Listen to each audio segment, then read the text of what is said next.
काही लोक जे होते त्यांनी कोर्टाच्या आवारामध्ये घुसून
गंभीरतेने त्या बालिकेचा जीवनपट जर आपण बघितला, तिच्या जन्मापासून त्याच्या कुटुंबाची गोष्ट आणि ही घटना होण्याच्या 4 दिवस आधीचा त्या बालिकेचा जर व्हिडिओ ABCD शिकवताना त्या बालिकेचा हरवलेला फोटो आणि त्यानंतरचा त्या बालिकेचं ते काही दृश्य पाहून आलं, मला वाटतं की आपल्या प्रत्येकाची तळपायाची आग मस्तकाला भिडलेली आहे.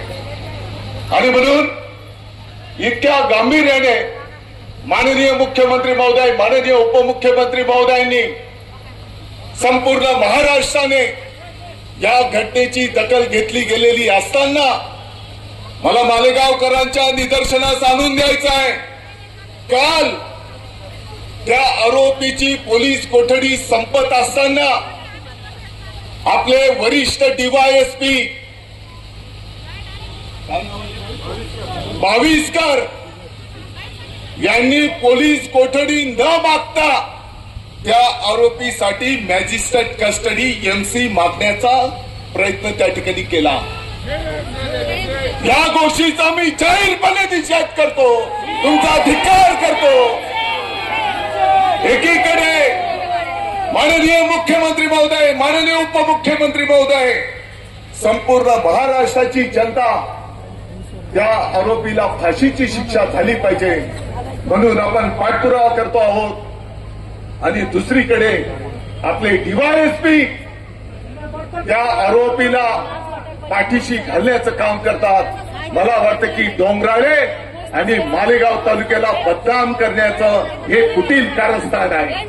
आणि म्हणून ज्या DYSPने हे कृत्य केलेलं आहे, कारण ही केस जेव्हा कोर्टात चालेल तेवढे पुरावे, पोलिसांचा रिपोर्ट याच्यावर त्या आरोपीला फाशीची शिक्षा होणार आहे. माननीय मुख्यमंत्री महोदयांनी फास्ट ट्रॅक कोर्ट वरिष्ठ वकील तज्ञ देण्याचा निर्णय केला आणि कोणाच्या सांगण्यावरून तो DYSP या ठिकाणी स्वतःहून कोर्टाच्या समोर मॅजिस्ट्रेट कस्टडी मागतो. म्हणजे तो आरोपी मॅजिस्ट्रेट कस्टडीत जाईल आणि पुढच्या टप्प्यामध्ये त्याला जामीन मागण्याचा अधिकार प्राप्त होईल. आणि म्हणून या गोष्टीचा मी निषेध करतो.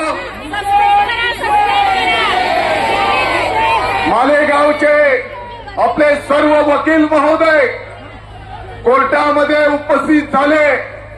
मी स्वतः ऍडिशनल SP संधू साहेबांची